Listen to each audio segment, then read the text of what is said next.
आज का हम लोगों का नया टॉपिक है differing strands with in the movement. पिछले वाले क्लास को यदि थोड़ा सा आप याद करेंगे तो आपको पता चलेगा कि पिछले वाले क्लास में हम लोगों ने जो सबसे लास्ट वाला पॉइंट था उसमें देखा था कि जनवरी 1921 में नॉन कॉपरेशन मूवमेंट सबके सहमति से चालू हो चुका था, है ना। कांग्रेस और गांधी जी सभी के सहमति से नॉन कॉपरेशन मूवमेंट पूरी तरीके से चालू हो चुका था। हालांकि कुछ समय के लिए आपने उसमें यह भी देखा था कि कुछ समय के लिए कांग्रेस और गांधी जी के बीच में बात नहीं बन रहा था, क्योंकि कोई चाहता था कि नॉन कॉपरेशन मूवमेंट चालू होना चाहिए, कोई चाहता था कि नहीं हो।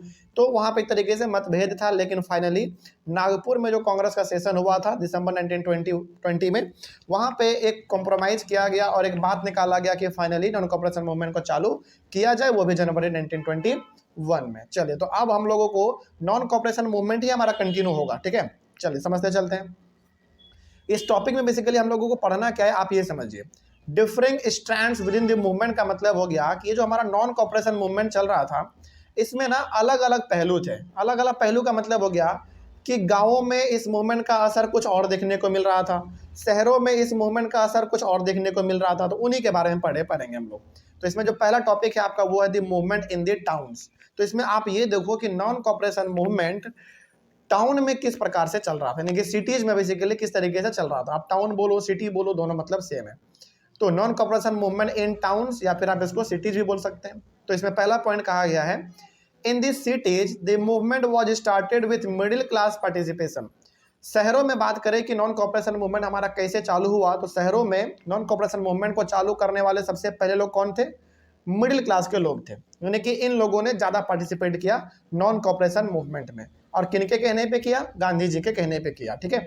आगे, thousands of students left government schools and colleges.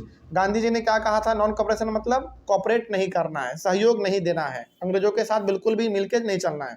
तो गांधी जी के कहने पर हजारों हजार बच्चों ने गवर्नमेंट स्कूल को छोड़ दिया, यानी कि सरकारी स्कूल जो ब्रिटिश चलाते थे उनको छोड़ दिया, स्कूल को छोड़ दिया, कॉलेजों को छोड़ दिया। बहुत सारे बच्चों ने सरकारी स्कूल कॉलेज में जाना छोड़ दिया गांधी जी के कहने पे, क्योंकि उनका सिंपल सा कहना था कि कॉपरेट बिल्कुल भी नहीं करना है। Teachers and head masters resigned from government schools and colleges. बच्चों ने तो स्कूल कॉलेज को छोड़ा ही छोड़ा, साथ ही साथ जो इंडियन टीचर और हेड मास्टर थे, जो इंडिया के थे, जो अंग्रेजों के अंदर में काम करते थे, पढ़ाते लिखाते थे, उन्होंने भी स्कूलों को छोड़ दिया, वहां से रिजाइन दे दिया, ठीक है। आगे लॉयर्स का बात करें तो lawyers resigned from the government courts. Lawyer ने भी रिजाइन दे दिया कोर्ट से, ठीक है। कहा कि नहीं, हम अब कोई भी लॉयर वाला काम नहीं करेंगे, खत्म हो गया सब, गांधी जी ये सब करवा रहे थे।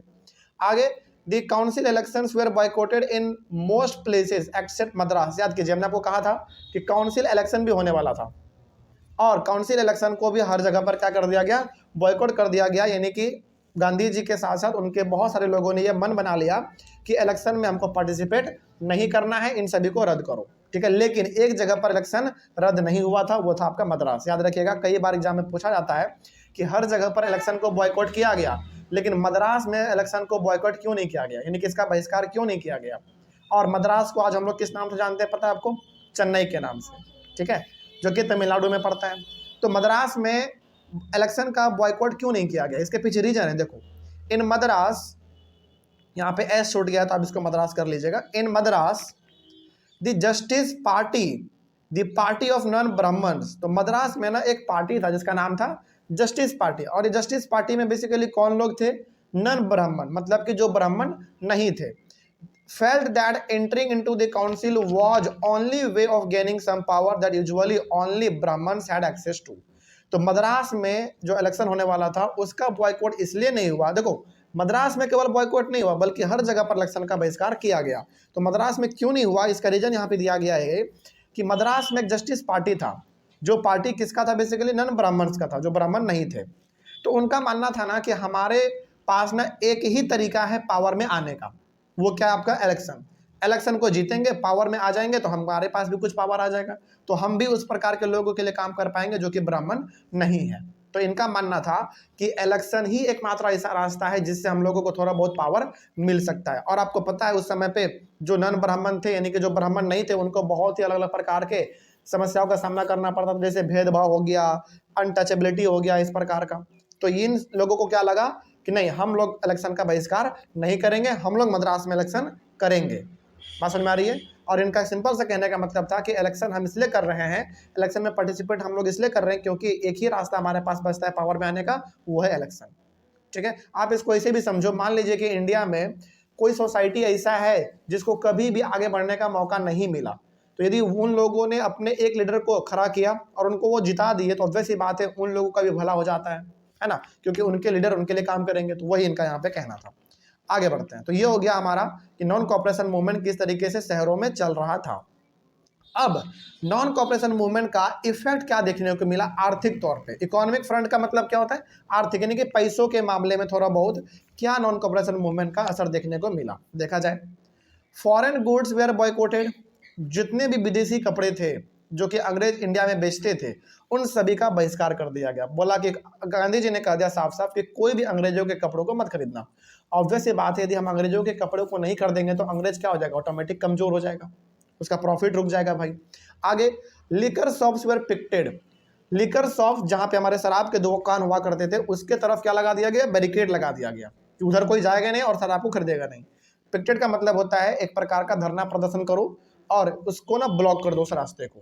ठीक है, तो पिक्टेड का यहाँ पे मीनिंग भी लिखा हुआ है, अ फॉर्म ऑफ डेमोन्स्ट्रेशन और protest by which people block the entrance to a shop, factory और ऑफिस। ये एक प्रकार का धरना प्रदर्शन होता है जिसमें लोग क्या करते हैं, जिसमें लोग बेसिकली ऑफिस के तरफ या फिर फैक्ट्री के तरफ या फिर दुकान के तरफ जाने का जो रास्ता है वो ब्लॉक कर देते हैं। तो यहाँ पे किसको ब्लॉक किया गया बताओ, शराब के दुकान के तरफ जो रास्ता जाता था उसको ब्लॉक कर दिया गया, ताकि कोई भी आदमी शराब के दुकान तरफ जाएगा नहीं, शराब पिएगा नहीं, और जब शराब नहीं पिएगा तो ऑटोमेटिक क्या अंग्रेजों का प्रॉफिट होगा, नहीं होगा। और उस समय पे अंग्रेज शराब बहुत खुले तौर पे बेचते थे, इंडियंस हम लोगों को पिलाते थे।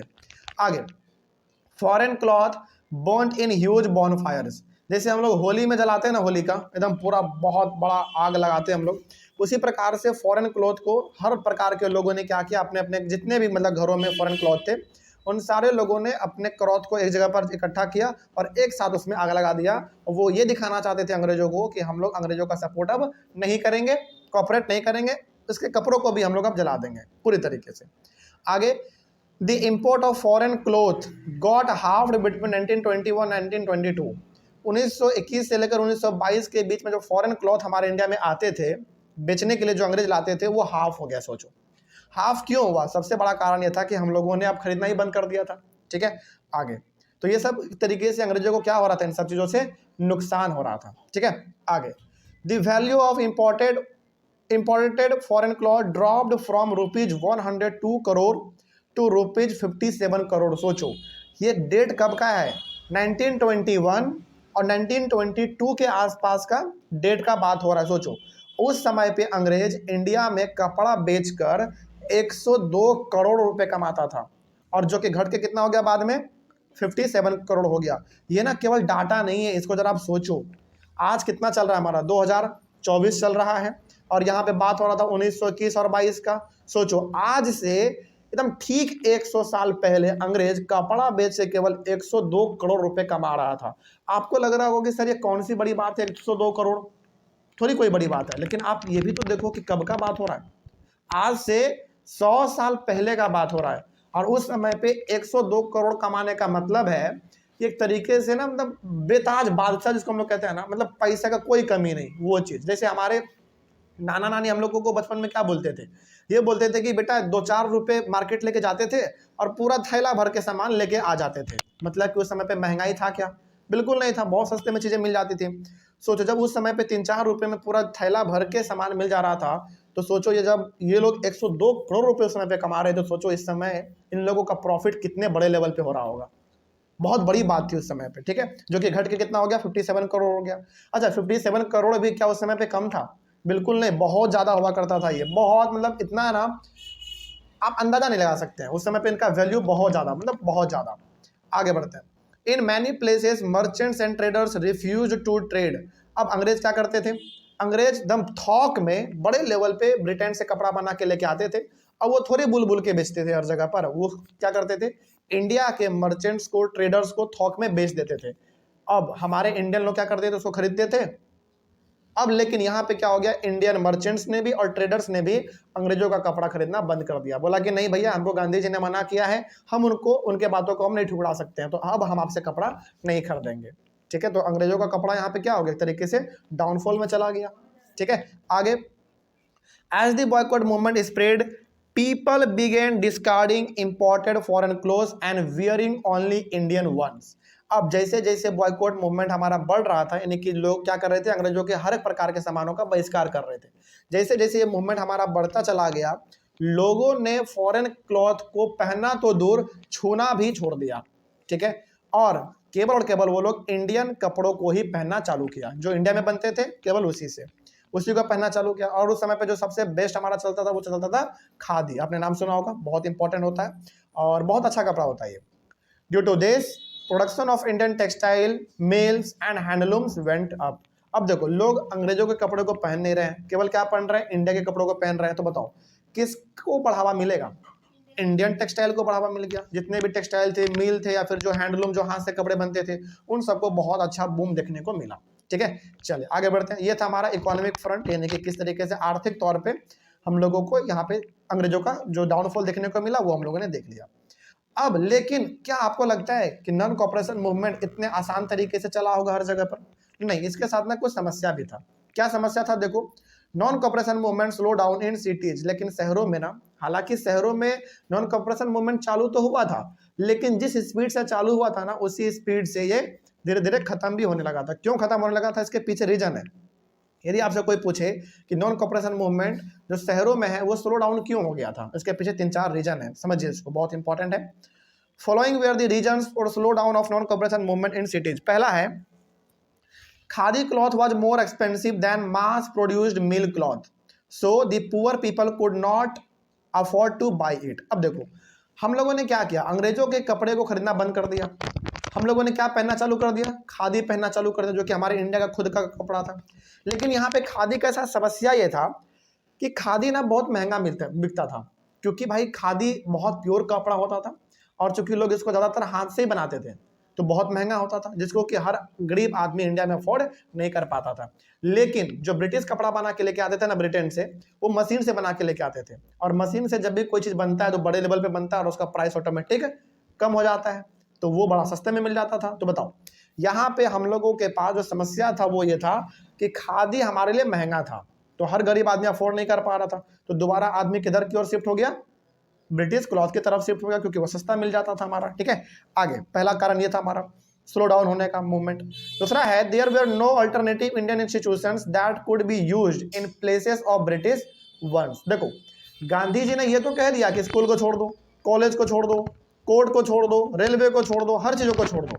लेकिन आप जरा सोचो, यहाँ पे लॉजिक लगाओ कि क्या यदि गवर्नमेंट के स्कूलों को टीचर छोड़ देंगे, बच्चे छोड़ देंगे, तो उनके पढ़ने के लिए दूसरा स्कूल होना चाहिए ना, जहाँ पे वो पढ़ सके। लेकिन यहाँ पे दूसरा स्कूल भी नहीं था, यानी कि कोई एक अल्टरनेटिव नहीं था हमारा। तो बताओ, यहाँ पे दोबारा बच्चों को, हेडमास्टर को, टीचर को कहाँ जाना पड़ा, दोबारा उसी स्कूल में जाना पड़ा जो कि अंग्रेजों का था। देखो, लेकिन यहाँ पे ना समस्या ये है कि लेकिन यदि हमारे पास अल्टरनेटिव रहता, कुछ ऐसा स्कूल रहता जहाँ पे बच्चे जाके अपना पढ़ाई कंटिन्यू कर सके, तो क्या दोबारा हम लोग अंग्रेजों के स्कूल में जाते? बिल्कुल नहीं जाते। तो पहला यहाँ पे आपने रीजन क्या देखा, पहला रीजन ये था कि जो खादी था वो एक्सपेंसिव था, लेकिन जो कपड़े हमारे बिकते थे किसके द्वारा बेचे जाते थे, अंग्रेजों के द्वारा, वो बड़ा सस्ता होता था, इसलिए लोग दोबारा उसी की तरफ शिफ्ट कर गए, अंग्रेजों की तरफ। पहला ये था हमारा। दूसरा ये था कि गांधी जी के कहने पे हम लोगों ने स्कूल को तो छोड़ दिया था, लेकिन उसके जगह पर कोई अल्टरनेटिव हमारे पास नहीं था जहाँ पे हम लोग जाके पढ़ सके, जहाँ पे अपना काम कर सके, नहीं था। तो दोबारा आदमी को जबरदस्ती कहाँ जाना पड़ा, उसी स्कूल में जाना पड़ा। So students, teachers and headmasters began back to government schools. तो चाहे स्टूडेंट हो, टीचर हो, हेडमास्टर हो, हर किसी ने दोबारा जाके उसको ज्वाइन कर लिया। Lawyers join back work in government courts. तो लॉयर ने जो रिजाइन दिया था, वो लोग दोबारा गवर्नमेंट कोर्ट में जाके अपना काम करने लग गए, लॉ प्रैक्टिस करने लग गए। तो यहाँ पे एक तरीके से आप ना, ये सब जो पॉइंट आपने पढ़ा, ये सब नॉन कॉपरेशन मूवमेंट का क्या दिखा रहा है, ड्रॉबैक दिखा रहा है। जिस स्पीड से ये चालू हुआ था, उतने ही स्पीड से ये धीरे धीरे खत्म होने के कगार पे भी आ गया था। तो ये हम लोगों ने पढ़ लिया, नॉन कॉपरेशन मूवमेंट का क्या हाल था शहरों में, किस तरीके से उसका ड्रॉबैक था, क्या उसके साथ बेनिफिट, क्या डिसएडवांटेज था, ये सब कुछ हम लोगों ने इसमें देखा। नेक्स्ट टॉपिक जो हम लोगों को इसमें डिस्कस करना है वो है आपका rebellion in the country side. ठीक है, तो हम लोग इसको अपने नेक्स्ट क्लास में डिस्कस करेंगे। Thank you very much. Next topic है हमारा इस चैप्टर के अंदर rebellion in the country side. इस टॉपिक को तो हम लोग आज डिस्कस करेंगे ही, लेकिन पिछले वाले क्लास में आपने क्या पढ़ा था थोड़ा सा उसको हम लोग रिकैप करते हैं बहुत जल्दी से, और फिर आगे हम लोग बढ़ेंगे। बेसिकली हम लोग पढ़ रहे हैं नॉन कॉपरेशन मूवमेंट के बारे में। पिछले वाले क्लास में आपने नॉन कॉपरेशन मूवमेंट का क्या स्टेटस था शहरों में, यानी कि टाउन बोलो या फिर सिटी बोलो आप, इसको आप देख चुके थे, है ना। तो बेसिकली नॉन कॉपरेशन मूवमेंट जो किस तरीके से हमारा चल रहा था शहरों में हम लोग देख चुके थे। हालांकि टॉपिक आपका यहीं से शुरुआत हुआ था। इसमें हम लोगों ने देखा था कि स्टूडेंट, टीचर, हेड मास्टर हर किसी ने रिजाइन कर रहा था गांधी जी के कहने पर। इसका इफेक्ट क्या पड़ रहा था ये भी हम लोग देख चुके थे। और इसमें जो सबसे बड़ा इफेक्ट अंग्रेजों को देखने को मिला था वो ये था कि अंग्रेज उस समय पे 102 करोड़ रुपए का व्यापार करता था, यानी कि उतना उसको प्रॉफिट होता था, जो कि घट के कितना आ गया था 57 करोड़ आ गया था। एक तरीके से बहुत ही डाउनफॉल देखने को मिल गया था। और भी इसमें बहुत अलग अलग प्रकार की चीज़ों के बारे में हम लोगों ने डिस्कस किया था।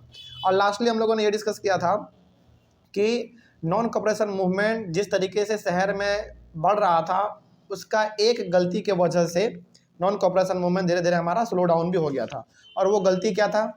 ऑल्टरनेटिव हमारे पास नहीं था। जैसे गांधी जी ने कह दिया था कि सरकारी स्कूल छोड़ दो, कॉलेज छोड़ दो, कोर्ट छोड़ दो, लेकिन उसके जगह पे कोई दूसरा तो होना चाहिए ना, जहाँ बच्चे जाके पढ़ सके, हेडमास्टर अपना पढ़ा सके, लेकिन वैसा कुछ नहीं था।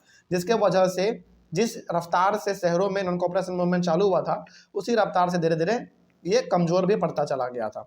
ये तो हम लोगों ने पढ़ा था शहर में कि आखिर टाउन में किस प्रकार का नॉन कॉपरेशन मूवमेंट चल रहा था। अब हम लोग देखेंगे कंट्री साइड में, यानी कि गांव वाले एरिया में नॉन कॉपरेशन मूवमेंट का क्या हाल था। बेसिकली यहाँ पे तो गाँवों में ना लड़ाई झगड़ा हो रहा था। रेवेलियन का मतलब होता है विद्रोह कर देना, है ना, और बड़े लेवल पे थोड़ा सा लड़ाई पीट, इस प्रकार के माहौल को हम लोग कहते हैं रेवेलियन। तो हालांकि आपने फिर भी अभी ये देखा है कि शहरों में जो नॉन कॉपरेशन मूवमेंट हमारा चल रहा था, वो भी एक मतलब वो फिर भी तो एक कंट्रोल वे में था। लेकिन अब जो हम लोग पढ़ने वाले हैं ना गांव के बारे में, वहां पे तो नॉन कॉपरेशन मूवमेंट एक भयावह रूप ले चुका था। और इसमें बेसिकली हम लोग दो जगह के बारे में पढ़ेंगे। एक पढ़ेंगे अवध के बारे में और एक पढ़ेंगे गुडेम हिल्स के बारे में, जो कि हम लोग आगे पढ़ेंगे। तो इसको समझने के लिए हम लोगों ने एक टॉपिक क्रिएट कर लिया है, पीजेंट्स मूवमेंट इन अवध। तो कई बार सवाल इससे भी आ जाता है कि पीजेंट्स मूवमेंट जो हुआ था अवध में, उसको आप डिस्क्राइब करो। तो इस तरीके से हम लोग डिस्कस करेंगे और एग्जाम में आ जाए तो बेहतर तरीके से लिख पाएंगे। इसमें लिखा गया in Awadh the peasants movement was led by Baba Ramchandra. Basically Awadh में पीजेंट्स लोगों ने, यानी कि किसान लोगों ने एक मूवमेंट चलाया था। उस मूवमेंट को लीड कौन कर रहे थे? बाबा रामचंद्र कर रहे थे। और बाबा रामचंद्र के बारे में एक बहुत ही इंपॉर्टेंट बात यहाँ पे कहा गया है कि बाबा Ramchandra was a sanyasi who had earlier worked in Fiji as an indentured labour. ये बाबा रामचंद्र वही आदमी थे जिन्होंने फिजी में भी जाके काम किया था, यानी कि फिजी एक हमारा फॉरेन कंट्री है, वहाँ पे जाके फिजी में बाबा रामचंद्र काम कर चुके थे और एक सन्यासी थे, ठीक है। और ये वहाँ पे जो काम किए थे ना, एज ए इंडेंचर लेबर काम किए थे। इंडेंचर लेबर का मतलब होता है बंधुआ मजदूर।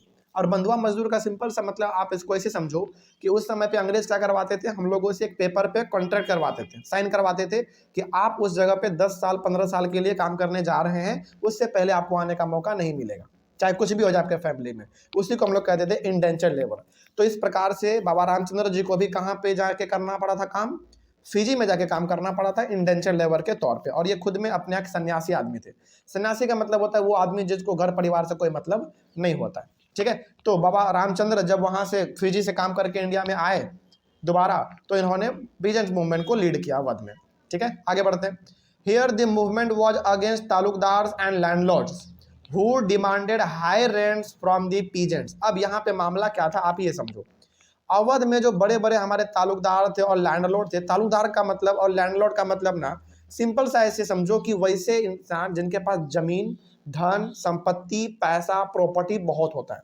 लैंडलॉर्ड का सिंपल सा मतलब होता है जमींदार, और तालुकदार का मतलब भी जमींदार ही होता है, लेकिन तालुकदार थोड़ा सा अलग होता है। इनके पास पैसा, ये सब मामला मतलब पैसा वाला जो मामला ये सब बहुत इनके पास ज्यादा होता है। तो अब तालुकदार बोलो, लैंडलॉर्ड बोलो, इन लोगों के पास यहाँ पे जमीन बहुत ज्यादा था, बहुत ज्यादा। 100 बीघा किसी के पास 200 बीघा, किसी के पास 300 बीघा, ऐसे ऐसे जमीन यहाँ पे तालुकदार और लैंडलॉर्ड के पास थे, ठीक है। अब ये लोग ना क्या करते थे, गरीब किसानों को अपना जमीन देते थे खेती करने के लिए, लेकिन बदले में क्या मांगते थे? रेंट मांगते थे कि भैया हम अपना जमीन तुमको दे रहे हैं खेती करने के लिए, तो जो प्रॉफिट तुम्हारा खेत में होगा वो सब तुम रख लेना, लेकिन चूंकि हम अपना खेत तुमको दे रहे हैं, उसके बदले में कुछ पैसा तुमको दोगे ना। तो ये लोग पैसा मांगते थे, और वो पैसा क्या मांगते थे, ज़्यादा मांगते थे, हाई रेंट मांगते थे ये, ठीक है, जो कि किसान कहाँ से दे पाएंगे भाई। और उस समय पे भुखमरी होना, फसल खराब होना, ये तो आम बात था इंडिया में। तो बताओ, जब किसानों का फसल ही अच्छा नहीं हो रहा है तो क्या वो हाई रेंट पे कर पाएगा, नहीं पे कर पाएगा। तो ये जो ताल्लुकदार थे, जो लैंडलॉर्ड थे, ये सब ज़्यादा टैक्स का डिमांड करते थे। Peasants were forced to do begar and work at landlords farm without any payment. जो पीजेंट्स थे, जो किसान थे, जो कि पैसा नहीं दे पाते थे, मतलब अपने जो खेत के बदले में उनको जो पैसा नहीं दे पाते थे, उन लोगों से ना बेगर के तौर पे काम करवाता था। अब बेगर का मतलब क्या होता है, देखो, बेगर का मतलब होता है कि आप काम तो करोगे लेकिन उस काम के बदले में आपको पेमेंट नहीं दिया जाएगा, यानी कि पैसा नहीं दिया जाएगा। तो ये जो बड़े बड़े ताल्लुकदार थे और लैंडलॉर्ड थे, ये लोग बोलते थे इन छोटे मोटे किसानों से कि तुम हमको रेंट तो नहीं दे पाए, कोई बात नहीं, लेकिन तुम मेरे घरों में या फिर तुम मेरे खेतों में किस तरह पे काम करोगे, बेगर के तौर पे काम करोगे। मतलब कि आपने हमको अपना पैसा नहीं दिया रेंट के तौर पे, चलो हमने माफ किया, लेकिन इस पैसे के बदले में आपको मेरे घर पे आके या फिर मेरे खेतों में बेगर के तौर पे काम करना पड़ेगा बिना किसी पेमेंट का। तो बेगर का मतलब भी हमने यहाँ पे लिख दिया, labour that villagers were forced to contribute without any payment, यानी कि काम करो लेकिन उसके बदले में आपको कोई पैसा नहीं मिलेगा। अच्छा बताओ, ये लोग काम क्यों करवाना चाहते थे, लैंडलॉर्ड हो गया, ताल्लुकदार हो गया, ये लोग पीजेंट्स को बेगर के तौर पे क्यों काम करवाना चाहते थे, इसलिए करवाना चाहते थे क्योंकि इन्होंने पेमेंट तो दिया नहीं है, तो भाई कुछ तो करना पड़ेगा, इसीलिए इन लोगों को फोर्स किया जाता था। लेकिन पीजेंट्स लोग प्रॉमिस करते थे कि हुजूर इस समय हमारे पास पैसा नहीं है, बाद में पैसा आएगा तो हम पैसा आपको पे कर देंगे, लेकिन हमसे बेगर के तौर पे काम मत करवाइए, यानी कि फ्री में काम मत करवाइए। आगे बढ़ते हैं, इसमें क्या लिखा हुआ था, the peasants movement demanded reduction of revenue. अब देखो भाई, यहाँ पे किसान के पास समस्या तो यही था हमारा कि ज़्यादा टैक्स लिया जा रहा है, ज़्यादा रेंट लिया जा रहा है बेसिकली। तो बताओ इनका डिमांड क्या होगा कि जो रेवेन्यू लिया जा रहा है इनसे, यानी कि जो टैक्स लिया जा रहा है उसको कम कर दिया जाए। पहला, एबोलिशन ऑफ बेगर, जो बेगर के तौर पे काम करवाया जा रहा है, यानी कि काम तो करना है लेकिन पेमेंट नहीं देगा, उसको खत्म कर दिया जाए। And social boycott of oppressive landlords, और सबसे इंपॉर्टेंट जो ऑपरेसिव लैंडलॉर्ड थे, ऑपरेसिव लैंडलॉर्ड का मतलब होता है वो जमींदार जो कि थोड़ा सा खूंखार आदमी था, मारना पिटना चालू कर देते थे यदि आप समय पे उसको रेंट नहीं देते थे तो, ठीक है। तो उन लोगों ने क्या किया, उन लोगों को बहुत ही मारा पीटा जाता था, छोटे मोटे किसानों को ये लोग मारते पीटते थे कि पैसा नहीं दे रहे हो, मार देंगे, घर जला देंगे, परिवार तहस नहस कर देंगे, इस प्रकार का धमकी ये लोग भी दिया करते थे। तो यदि आपसे कोई यहाँ पे कोई पूछे कि अवध में जो पीजेंट्स का मूवमेंट चल रहा था उनका डिमांड क्या था, तो बेसिकली डिमांड आपके सामने है कि जो रेवेन्यू है उसको कम किया जाए, यानी कि जो आप बढ़ा के टैक्स ले रहे हैं, रेंट ले रहे हैं, उसको कम किया जाए, पहला। दूसरा, जो बेगर के तौर पे काम करने के लिए फोर्स कर रहे हैं उसको बंद किया जाए। और तीसरा, जिस तरीके से अत्याचार करते थे हमारे बड़े बड़े जमींदार लोग उस समय पे किसानों के ऊपर, उसको पूरी तरीके से खत्म किया जाए, ठीक है। ये 3 डिमांड था अवध के किसानों का। आगे बढ़ते हैं, कुछ और भी बातें इसमें लिखी गई हैं, जैसे इन many places nai dhobi bandhs were organised by panchayat to stop providing services of barbers and washerman to talukdar and landlords. लेकिन अब यहाँ पे जरा सोचने वाली बात यह है, कई जगह पर ना नाई धोबी बंद इस प्रकार का प्रोग्राम चलाया गया। इसके तहत क्या होता था, देखो यहाँ पे ना 2 वर्ड है, आप ध्यान से देखना। नाई का मतलब होता है बेसिकली बार्बर, जो कि बाल वाल काटते हैं, और धोबी का मतलब तो आपको पता है वो लोग जो कि कपड़ा धोते हैं। तो नाई धोबी बंद इस प्रकार के हर जगह पर ना गाँव में उस समय पे अवध में खास करके ऑर्गेनाइजेशन बनने लग गए। और बनने का मतलब यहाँ पे सिंपल सा था कि जो तालुकदार है, जो लैंडलॉर्ड है, उनके यहाँ पे जाके उनके बालों को मत काटो, उनके गंदे कपड़ों को मत धो। क्यों ऐसा कर रहे थे किसान लोग, बताओ? ऐसा इसलिए कर रहे थे क्योंकि आप मेरे ऊपर टॉर्चर कर रहे हैं, हमको परेशान कर रहे हैं, तो हम आपका बेसिक काम नहीं करेंगे। और चूंकि भाई उस समय पे लैंडलॉर्ड हो गए, तालुकदार हो गए, बड़े आदमी हुआ करते थे, तो इन सबके घर पे जा जाके आपको काम करना पड़ता था। बाल काटना है तो बार बार घर पे जाता था, उसी प्रकार से कपड़ा धोना है तो घर पे कपड़ा लाने के लिए जाते थे धोबी लोग। तो अब यहाँ पे इस प्रकार के पीजेंट्स ने अपना मूवमेंट चलाया और बोला कि जो बेसिक सर्विस हम लोग देते हैं ना तालुकदार को, लैंडलॉर्ड को, यानी कि उसका बाल काटना, उसके कपड़ों को धोना, सब बंद कर दो, अपने आप परेशान हो जाएगा और अपने आप सब चीज ठीक कर लेगा, ठीक है। खैर आगे देखते हैं क्या हुआ। In June 1920 Baba Ramchandra and Pandit Jawaharlal Nehru began talking to the villagers and trying to understand their problems की जगह पर ना आपके इनिशिएटिव बुक में एक और वर्ड लिखा हुआ है, ग्रीवेंसेस। ग्रीवेंसेस का मतलब होता है समस्या, प्रॉब्लम, जो भी आप बोल लो। तो यहाँ पे बेसिकली 1921 में बाबा रामचंद्र और पंडित जवाहरलाल नेहरू दोनों गांव-गांव घूमना चालू किए और गांव-गांव जब घूमते थे ना तो लोगों से अपनी समस्या के बारे में पूछते थे कि आपको किस प्रकार का समस्या है, और उसको दूर करने की ये लोग कोशिश भी करते थे। आगे, इन अक्टूबर 1920 द औध किसान सभा was set up by Pandit Jawaharlal Nehru, Baba Ramchandra and a few others. 1920 में औध किसान सभा सेटअप किया गया। यहाँ पे जो औध है ना वो बेसिकली अवध को बता रहा है, तो अवध बोलो या फिर औध बोलो, दोनों लगभग सुनने में ठीक लगता है। तो यहाँ पे अवध के अंदर औध किसान सभा बनाया गया, जिसमें बेसिकली किसको प्रमोट किया गया, नाम से मालूम चल रहा है किसान को प्रमोट किया गया। यानी कि किसानों के ऊपर जो अत्याचार होता था, जिस तरीके से रेंट नहीं दे पाने के बाद उसको गंदे तरीके से मारना पीटना, ये सब, उसको पंडित जवाहरलाल नेहरू ने क्या किया, मूवमेंट चला के बंद करवा दिया। कहा कि ऐसा मत करना भाई, ये भी आदमी ही है। आगे, within a month over 300 branches had been set up in the villages around the region। यानी कि लगभग एक ही मंथ के अंदर, एक ही महीने के अंदर औध किसान सभा इस प्रकार का जो सेटअप था लगभग 300 खुल गया, जहां पे किसानों को एकजुट किया जाता था और उसको एक तरीके से साथ में रहने के लिए और एक साथ स्ट्रगल करने के लिए मोटिवेट करते थे पंडित जवाहरलाल नेहरू, बाबा रामचंद्र। और साथ ही साथ ये लोग ना बड़े बड़े लैंडलॉर्ड और तालुकदार को भी समझाते थे कि अगला बार पैसा दे देगा भाई, टॉर्चर करने की क्या जरूरत है, मारने पीटने की क्या जरूरत है। ठीक है, आगे, as the movement spread in 1921 the houses of talukdars and landlords were attacked, bazaars were looted and stock of grains were taken over। लेकिन जैसे जैसे हमारा मूवमेंट बढ़ता चला गया, 1921 हमारा समय आ गया, अब किसान लोग ना धीरे धीरे और उग्र हो गए। उग्र का मतलब हो गया कि ये लोग थोड़ा सा और बेकाबू हो गए। अब इन लोगों ने क्या किया, इनको पता था कि तालुकदार के पास, लैंडलॉर्ड के पास बहुत पैसा है, बहुत अनाज है, तो क्या करूं, इन सब के घर पे अटैक करना चालू कर दो। देखो, ये लोग तो पहले शांत थे, लेकिन उनको उकसाया किसने, इन्हीं लोगों ने उकसाया, तालुकदार ने, लैंडलॉर्ड ने, उन लोगों को मारा पीटा। तो उन लोगों को, पीजेंट्स को बेसिकली गुस्सा आ गया, और गुस्से में आके जितने भी तालुकदार थे, लैंडलॉर्ड से, इन सभी के घरों के ऊपर उन लोगों ने हमला करना चालू कर दिया। घरों पे हमला करना, बाजार को लूट लेना, और जहां पे इन्होंने अपना अनाज इकट्ठा करके रखा था उसको पूरी तरीके से अपने कब्जे में ले लेना, उस समय पे ये किसान लोगों का करना ये आम बात था। ठीक है, बड़ा उग्र हो गए थे एक तरीके से, वो लोग बेकाबू हो गए थे। इन many places local leaders told peasants that Gandhi ji had declared that no taxes were to be paid and land was to be redistributed among the poor। कई जगह पर तो जो छोटे मोटे लीडर हुआ करते थे, लोकल लीडर, उन्होंने तो लोगों को ये कह दिया कि गांधी जी ने कहा है कि कोई टैक्स देने की अब जरूरत नहीं है, यानी कि कोई रेंट देने की जरूरत नहीं है। लेकिन आप खुद सोचो, क्या गांधी जी ने ऐसा कभी कहा था अपने मुंह से? बिल्कुल नहीं कहा था। तो यहाँ पे आप ये कह सकते हैं कि लोग गांधी जी के विचार को अलग तरीके से समझ रहे हैं। ठीक है, अब लोकल लीडर ने, बड़े बड़े लीडर ने नहीं, छोटे मोटे लीडर ने किसानों को जाके कह दिया आपस में कि अब कोई भी टैक्स देने की जरूरत नहीं है, कोई रेंट देने की जरूरत नहीं है, गांधी जी ने ऐसा कहा है। अब लोगों को लगा कि यार जब गांधी जी ऐसा कह रहे हैं तो क्यों देंगे हम इसको रेंट। अब यहाँ पे एक तरीके से जो किसान लोग थे ना, वो ज्यादा क्या हो रहे थे, वायलेंस की ओर आगे बढ़ रहे थे, मारपीट की ओर ये लोग ज्यादा आगे बढ़ रहे थे। ठीक है, लेकिन यही सब कारण है जिसके वजह से हम लोग बाद में देखेंगे कि Gandhi ji non cooperation movement को भी रोक देते हैं, वो हम लोग बाद में देखेंगे।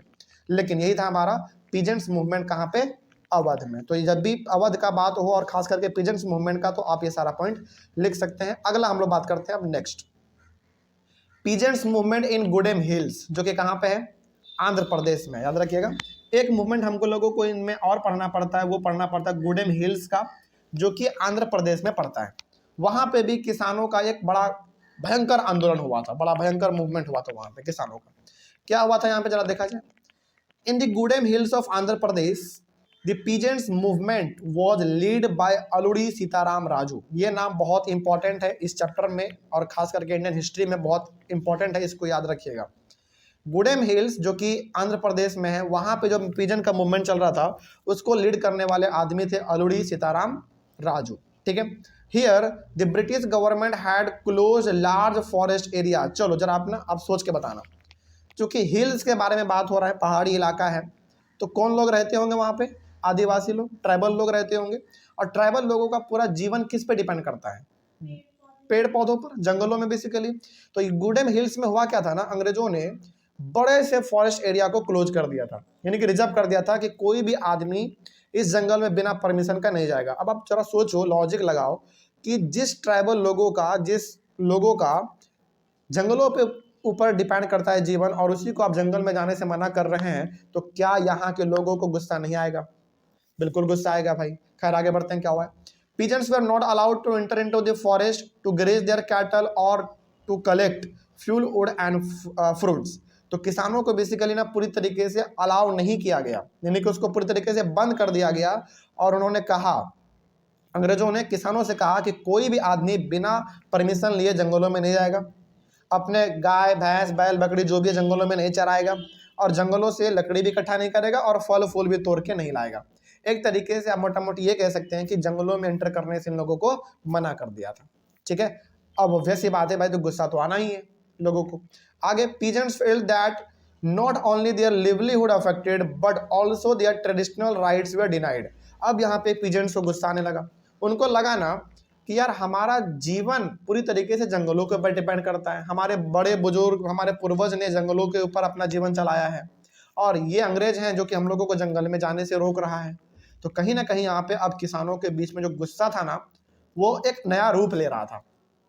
उनको गुस्सा आ रहा था अंग्रेजों के ऊपर, ये क्यों ऐसा कर रहा है ना।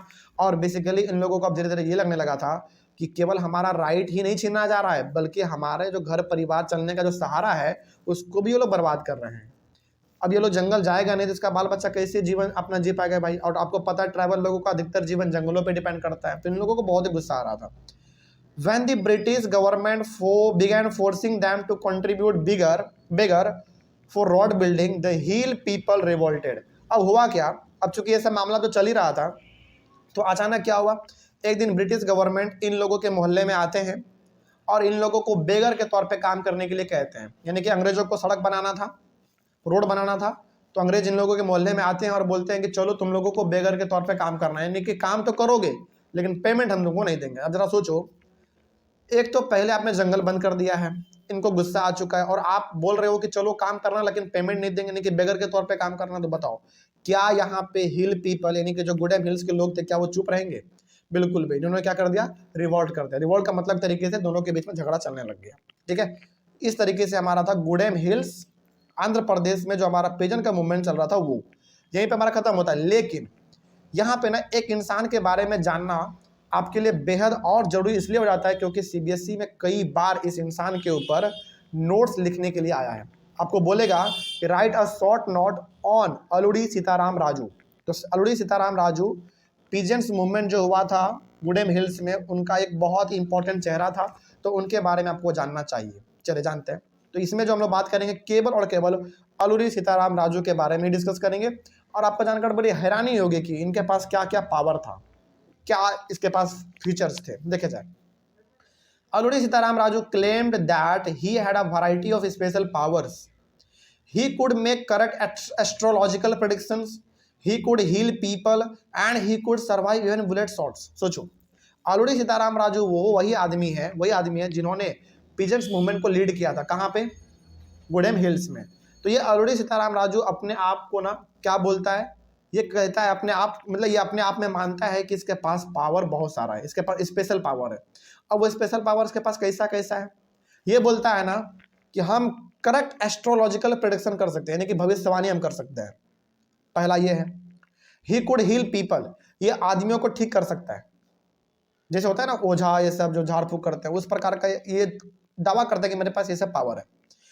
And he could survive even bullet shots, यानी कि गोली भी लग जाएगा ना फिर भी जिंदा रह जाएगा। मतलब कि ये आदमी अपने आप का बड़ाई कर रहा है एक तरीके से, और लोग भी ऐसा मानते थे भाई, क्योंकि बहुत अच्छा आदमी था। खैर आगे देखते हैं क्या होता है।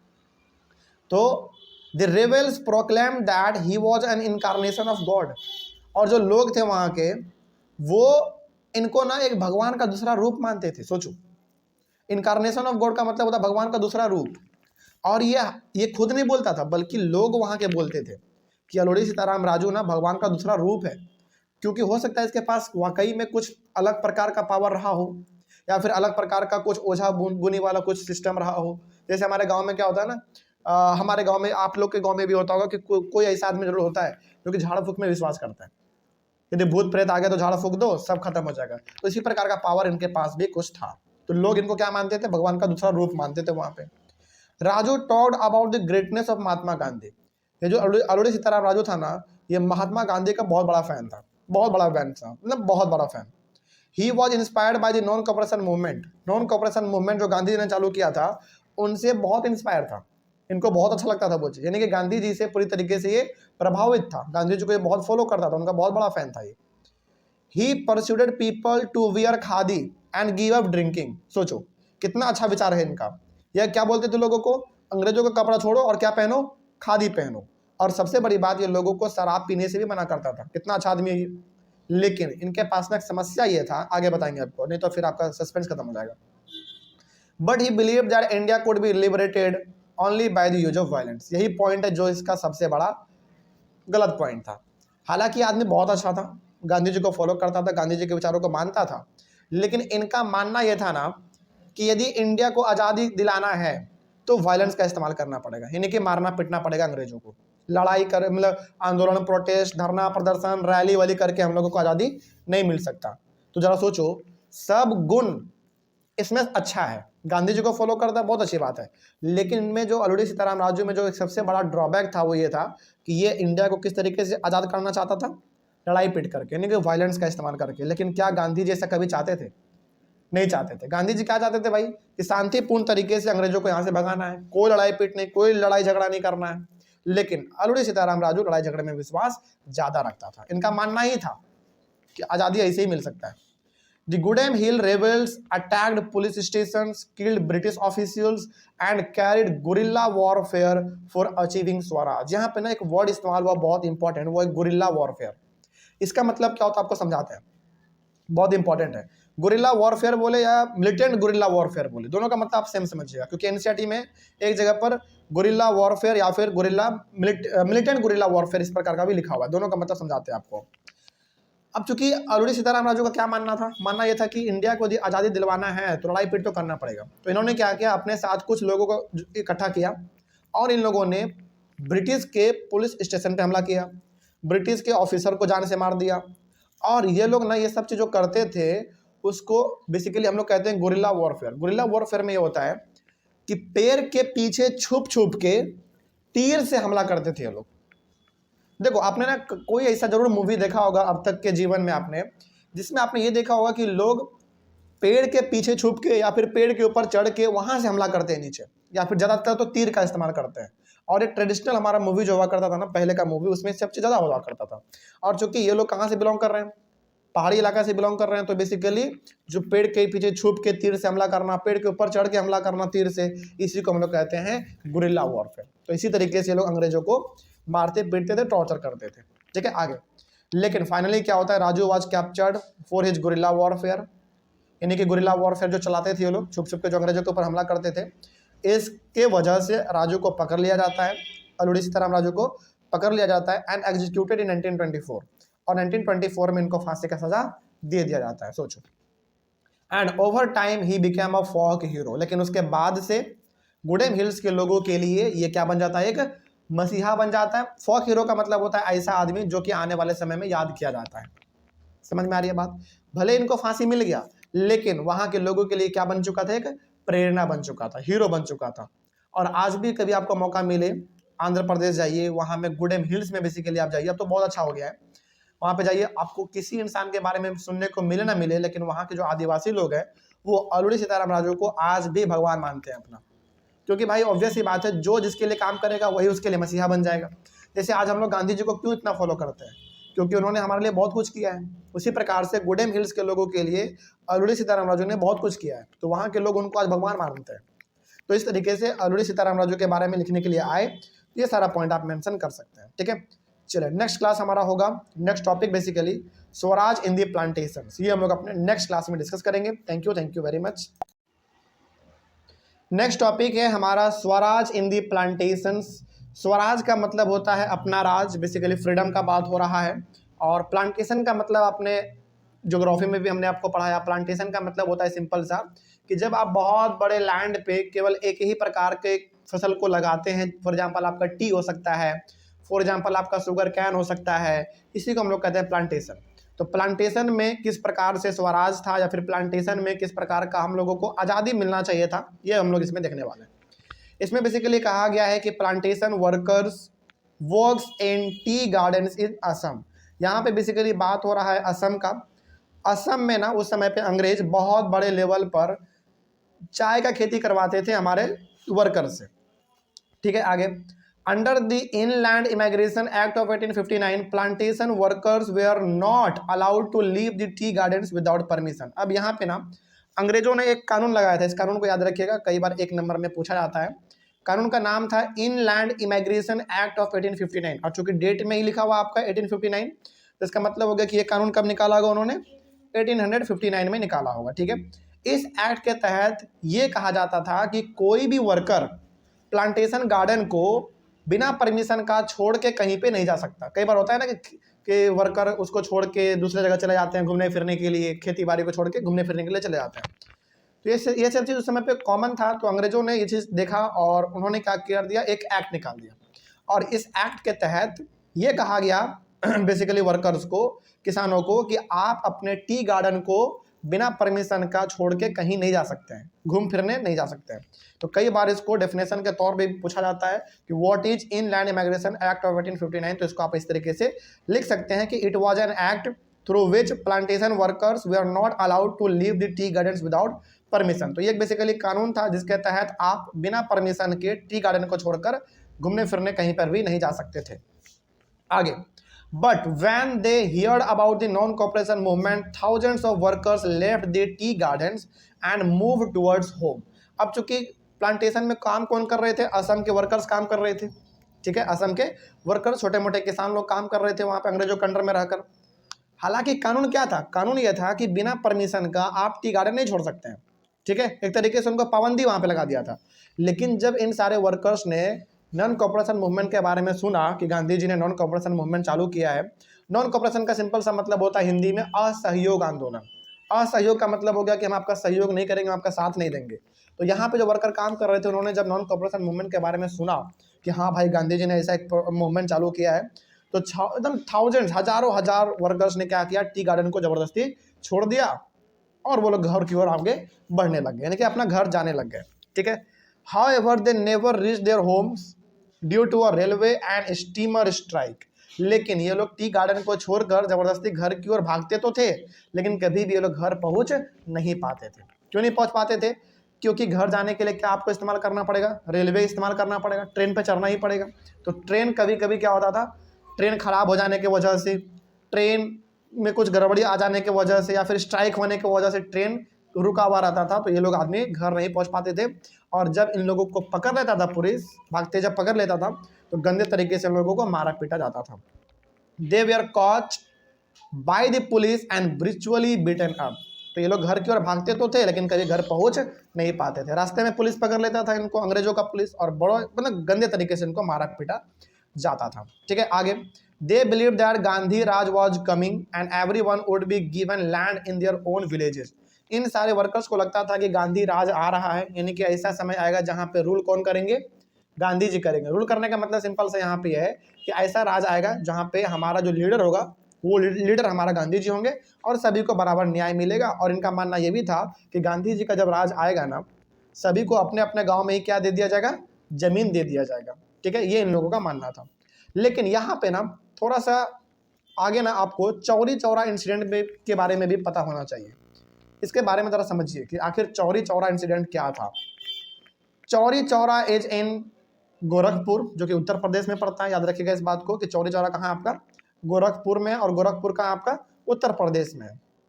अ peaceful demonstration of people in bazaar turn into a violent clash with the police. Basically Chauri Chaura में हुआ क्या था ना, वहाँ पे लोगों ने ना मतलब अपना एक शांति तरीके से लोग अपना प्रदर्शन कर रहे थे, अपना रैली निकाल रहे थे लोग, और वहीं पे बगल में ना पुलिस स्टेशन भी था। मतलब कि कहने का मतलब यहाँ पे है कि चौरी चौरा में लोग शांतिपूर्ण तरीके से अपना प्रदर्शन कर रहे थे, और यहाँ पे झड़प हो गया, यानी कि लड़ाई हो गया बेसिकली आम आदमी और पुलिस के बीच में। ठीक है, अब जब लड़ाई हुआ तो हुआ क्या इसके रिस्पॉन्स में, अब देखो, in response some people went to police station and set it on fire. अब जब झगड़ा हुआ ना, तो पुलिस ने लोगों को बहुत मारा। अब गुस्से में आके लोगों ने रात में क्या किया, बेसिकली ये जो इंसिडेंट है, जो घटना हुआ, रात में हुआ था। लोगों ने बदला लिया, कब, रात में लिया। धरना प्रदर्शन कब हो रहा था, सुबह में। लड़ाई झगड़ा पुलिस के साथ कब हुआ, सुबह में। लेकिन बदला लेने के लिए कुछ लोगों ने चौरी चौरा में जो पुलिस स्टेशन था, वहां पे वो लोग गए रात में, और उस पुलिस स्टेशन में ही आग लगा दिया। सोचो, और लगभग due to this more than 20 policeman were killed, लगभग 20 पुलिसमैन जिंदे जल गए थे उस समय पे। सोचो ये कितना भयंकर मामला हो गया।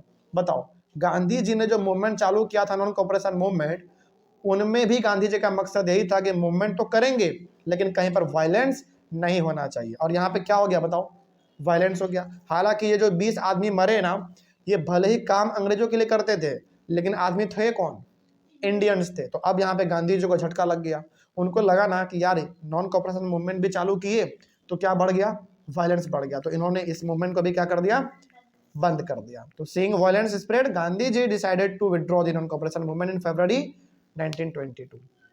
तो अल्टीमेटली गांधी जी को अस्ता कर ये मूवमेंट भी रोक देना पड़ता है।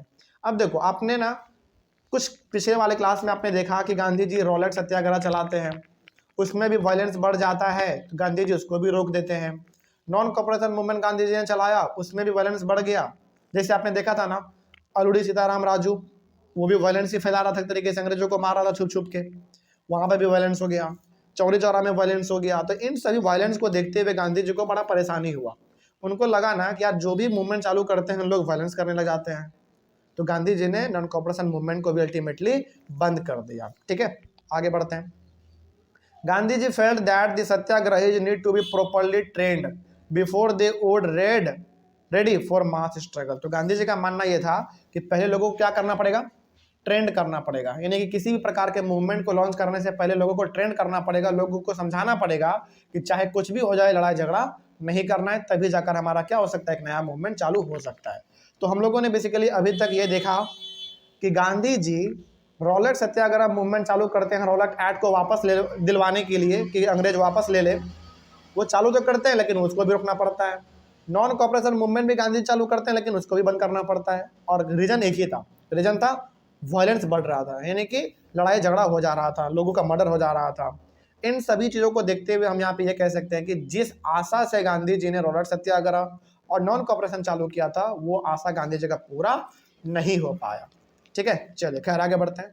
अब इसमें हम लोग आगे जो पढ़ने वाले हैं अगला टॉपिक वो है आपका सिविल डिसोबीडियंस। इसको आप सिविल डिसोबीडियंस मूवमेंट भी कह सकते हैं। अब बहुत सारे बच्चों को कन्फ्यूजन होता है दो चीज़ों में, इस चैप्टर में दो चीज़ों में आपको कन्फ्यूजन होगा। एक कन्फ्यूजन तो हमने आपका दूर भी किया है कि आपको लगेगा ना कि रॉलेट एक्ट और मार्शियल लॉ एक ही है। हमने बताया था आपको ना, रॉलेट एक्ट अलग है और मार्शियल लॉ अलग है। रॉलेट एक्ट में आपने क्या देखा था कि ये ऐसा एक्ट था जिसमें किसी भी प्रकार का आम आदमी पॉलिटिकल एक्टिविटी नहीं कर सकता था, यानी कि धरना प्रदर्शन रैली वाली कुछ नहीं कर सकता था। पहला ये था हमारा। दूसरा रॉलेट एक्ट में क्या देखा था आपने कि यदि कोई आदमी इन सब चीज़ों में पाया जाता है तो उसको उठा के जेल में 2 साल के लिए डाल दिया जाएगा बिना किसी सुनवाई का। कुछ भी आप बोलते रह जाओ वो नहीं सुनेगा, 2 साल आपको जेल में डाल देगा। ये था हमारा रॉलेट एक्ट। लेकिन फिर मार्शियल लॉ क्या था बताओ? मार्शियल लॉ ये लॉ था जब सिचुएशन आउट ऑफ कंट्रोल हो गया था। तो बताओ कंट्रोल किसके हाथ में दे दिया था अंग्रेजों ने? जनरल डायर के हाथ में, बेसिकली मिलिट्री के हाथ में दे दिया था। और उस मिलिट्री का हेड था हमारा जनरल डायर। तो जब सिचुएशन आउट ऑफ कंट्रोल हो जाए और पावर आर्मी के हाथ में चल जाए, मिलिट्री के हाथ में चल जाए, तो वही था हमारा मार्शियल लॉ। तो क्या रॉलेट एक्ट और मार्शियल लॉ क्या दोनों सेम था? अलग अलग था। तो पहला डाउट इसमें आपको ये होगा। लेकिन दूसरा डाउट ये होगा कि सर नॉन कॉपरेशन मूवमेंट में और सिविल डिसोबीडियंस मूवमेंट में क्या कन्फ्यूजन है या फिर क्या डाउट है, क्या डिफरेंस है? हालांकि नॉन कॉपरेशन आपने पढ़ लिया, अब आप पढ़ने वाले हो सिविल डिसोबीडियंस। समझा देते हैं क्या डिफरेंस है, बहुत इंपॉर्टेंट है। नॉन कॉपरेशन का सिंपल सा मतलब है कि हम आपके साथ कोऑपरेट नहीं करेंगे, यानी कि हम आपका साथ नहीं देंगे, हम आपका सामान नहीं खरीदेंगे, हम आपके हर चीज़ों का बहिष्कार करेंगे। ये होता है हमारा नॉन कॉपरेशन। लेकिन सिविल डिसोबीडियंस का मूवमेंट का मतलब यहाँ पे ये है कि हम आपके कानून को नहीं मानेंगे, यानी कि आप जो नियम लगाओगे, जो नियम कानून आप बताओगे ना, वो कानून हम नहीं मानेंगे। याद रखिएगा, नॉन कॉपरेशन अलग है, सिविल डिसोबीडियंस अलग है। एक बार दोबारा बताते हैं। नॉन कॉपरेशन का सिंपल सा मतलब है कि हम आपका साथ नहीं देंगे, हम आपके साथ काम नहीं करेंगे, हम आपके सामानों को नहीं खरीदेंगे। कहने का मतलब हम आपके साथ सिंपली कोऑपरेट नहीं करेंगे। लेकिन सिविल डिसोबीडियंस का मतलब ये होता है कि सिंपली हम आपके किसी प्रकार के कानून को, लॉ को नहीं मानेंगे। सिंपल, आपको दिक्कत नहीं ना इसमें? तो दोनों क्या डाउट क्लियर हो गया? चलिए, तो ये जो हमारा टॉपिक है टुवर्ड्स सिविल डिसोबीडियंस, इसमें हम लोग एक खास प्रकार के मूवमेंट के बारे में पढ़ेंगे जिसका नाम है सिविल डिसोबीडियंस। जिसका मतलब ये होता है कि हम आपके किसी कानून को नहीं मानेंगे, सिंपल। ठीक है, चलिए अब इसी के बारे में हम लोग थोड़ा सा डिस्कस करते हैं और देखते हैं कि इसमें हमारा बेसिकली है क्या। बहुत इंपॉर्टेंट है, इसलिए इसको ध्यान से समझिएगा, क्योंकि आपको फिर से पता है कि यदि बेहतर तरीके से आपको समझना है तो टॉपिक वाइज क्रिएट कर लेते हैं, और जब इस प्रकार से आप पढ़ते हैं तो क्वेश्चन भी आप लिखने में बहुत अच्छी तरीके से सक्षम हो जाते हैं। जैसे पहला हम लोग इसमें पढ़ेंगे कि स्वराज पार्टी फॉर्म्ड। अब ये स्वराज पार्टी क्या था, ये हमारा पार्टी कैसे बना, इन सभी के बारे में हम लोग देखेंगे। अभी तक तो फिलहाल हम लोग कांग्रेस पार्टी जानते थे, अब ये स्वराज पार्टी क्या था जरा इसके बारे में देखा जाए। Within the Congress some Congress leaders were tired of mass struggle. अब देखो बेसिकली जो रॉलेट सत्याग्रह मूवमेंट गांधी ने चलाया उसको वापस लेना पड़ा। उसके बाद हम लोगों ने यह भी देखा कि Gandhi ji non cooperation movement भी चलाते हैं, वो भी उनको वापस लेना पड़ता है। तो मूवमेंट गांधी जी चालू तो कर रहे हैं, लोग उसमें जुड़ तो रहे हैं, लेकिन गांधी जी उसको क्या कर दे रहे हैं, वापस ले रहे हैं, बंद कर दे रहे हैं। तो एक तरीके से यहाँ पे कांग्रेस के ना कुछ लीडर ऐसे थे जो गांधी जी के इन सारे मूवमेंट से, इस स्ट्रगल से टायर्ड हो चुके थे, परेशान हो चुके थे कि यार गांधी जी आप मूवमेंट चालू तो करते हैं लेकिन बंद कर देते हैं। मतलब कि कुछ लोग अब क्या हो रहे थे बताओ, मूवमेंट करते करते थक गए थे कि अब नहीं हो सकता, अब कुछ और करेंगे। They wanted to participate in elections to the provincial councils which were set up under the Government of India Act 1919। अब यहाँ पे हुआ था क्या है, जरा अब आप ये समझो। कुछ लीडर तो पूरी तरीके से गांधी जी के मूवमेंट से थक चुके थे, उब चुके थे कि यार बार बार मूवमेंट में शामिल हो रहे हैं और गांधी जी मूवमेंट को रोक दे रहे हैं। बड़ा खराब ये लगा उन लोगों को। अब ये लोग क्या चाहते थे, अब ये लोग ये चाहते थे कि मूवमेंट ना चालू किया जाए बल्कि अंग्रेजों के साथ मिलकर चुनाव लड़ा जाए। ठीक है, तो यहाँ पे आप ध्यान में रखिएगा, एक एक्ट यहाँ पे बात हुआ है, गवर्नमेंट ऑफ इंडिया एक्ट 1919। इस समय पे अंग्रेजों ने एक एक्ट निकाला, एक्ट का नाम क्या था, government of India act 1919 basically. इस एक्ट के तहत अंग्रेज ये कहता था इंडियंस को, यानी कि हम लोगों को कहता था कि अब हम लोग भी चुनाव लड़ेंगे और हमारे साथ आप लोग भी चुनाव लड़ना। यानी कि अब चुनाव लड़ने का मौका किसको मिल रहा था, इंडियंस को भी चुनाव लड़ने का मौका मिल रहा था।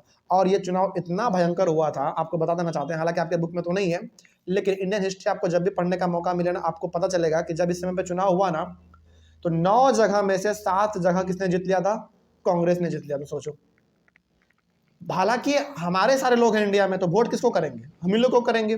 लेकिन पहले क्यों नहीं करते थे, क्योंकि चुनाव लड़ने का अधिकार ही नहीं था हमारे पास। लेकिन जब हम लोगों को चुनाव लड़ने का मौका मिला तो 9 जगह में से 7 जगह पूरी तरीके से हम लोगों ने जीत लिया था, यानी कि कांग्रेस ने जीत लिया था। खैर ये अलग बात है। तो अब यहाँ पे जो कांग्रेस के ऐसे कुछ लीडर जो कि मूवमेंट से तंग आ चुके थे, वो क्या चाहते थे, इलेक्शन में आया जाए, यानी कि इलेक्शन लड़के लोगों के लिए काम करेंगे। अब मूवमेंट से काम नहीं चल सकता, लोग थक चुके थे। आगे बढ़ते हैं। They believe that it would be easy to oppose British policies within the council. अब देखो बेसिकली गांधी जी मूवमेंट करके, Rowlatt Satyagraha, non cooperation movement, ये सब करके गांधी जी क्या दिखाना चाहते थे, दिखाना ये चाहते थे कि बेसिकली ब्रिटिश का जो पॉलिसी है, ब्रिटिश का जो रूल करने का सिस्टम है, उसको क्या किया जा सके, दबाया जा सके, उसमें चेंज लाया जा सके। लेकिन अब ये कुछ ऐसे कांग्रेस के लीडर जो क्या चाहते थे कि ये सब मूवमेंट से नहीं हो सकता, अब कैसे हो सकता है, चुनाव लड़ो, उनके साथ पार्लियामेंट में बैठो और वहीं पर बदलाव कर दो, वहीं पर कुछ अलग अलग चेंजेस कर दो। तो बेसिकली अब इन लोगों का जो मकसद था वो किधर की ओर बढ़ रहा था बताओ, चुनाव की ओर आगे बढ़ रहा था। अब ये लोग मूवमेंट नहीं करना चाहते थे। इनका कहना था ना कि यार मूवमेंट करके ना कोई बदलाव नहीं कर सकते हम लोग, क्योंकि बार बार गांधी जी रोक दे रहे हैं मूवमेंट को। अब क्या करना पड़ेगा, चुनाव में लड़ना पड़ेगा और इलेक्शन लड़ेंगे और ब्रिटिश के साथ मिल के नियम कानून हम लोग बनाएंगे और इंडिया को अच्छी तरीके से चलाएंगे। अब इसी पर्पज से क्या होता है, सो CR Das and Motilal Nehru formed the Swaraj party. तो ये ऐसे दो लोग, CR दास और मोतीलाल नेहरू, इन दोनों ने अलग हटके एक नया पार्टी बनाया कांग्रेस के अलावा, जिनका नाम क्या रखा गया, स्वराज पार्टी। और इन लोगों का सिंपल सा मकसद था कि अब मूवमेंट में पार्टिसिपेट ना किया जाए और अब चुनाव लड़ो यार, बहुत हो गया मूवमेंट ये सब। ठीक है, आगे बढ़ते हैं। But 2 Congress leaders like Pandit Jawaharlal Nehru and Subhash Chandra Bose wanted mass struggle for full independence. लेकिन 2 ऐसे इंसान और थे, पंडित जवाहरलाल नेहरू और सुभाष चंद्र बोस, इन दोनों का मानना यह था कि यार देखो इलेक्शन तो लड़ लेंगे, चुनाव भी जीत जाएंगे, अंग्रेजों के साथ मिलकर कानून भी बना लेंगे, लेकिन क्या आपको पूरी तरीके से आज़ादी मिला क्या? नहीं मिला। अभी फिर भी तो आप काम अंग्रेजों के साथ ही मिलकर कर रहे हैं। तो सुभाष चंद्र बोस और पंडित जवाहरलाल नेहरू का कहना यह था कि चाहे कुछ भी हो जाए, अंग्रेजों के साथ मिलकर तो काम नहीं करेंगे, यानी कि इलेक्शन तो बिल्कुल नहीं लड़ेंगे। फिर करेंगे क्या? हमको मास स्ट्रगल करना है, यानी कि स्ट्रगल करना है, मूवमेंट ही करना है, और इस तरीके से करके क्या चाहिए हमको? फुल इंडिपेंडेंस चाहिए, पूरी आज़ादी चाहिए।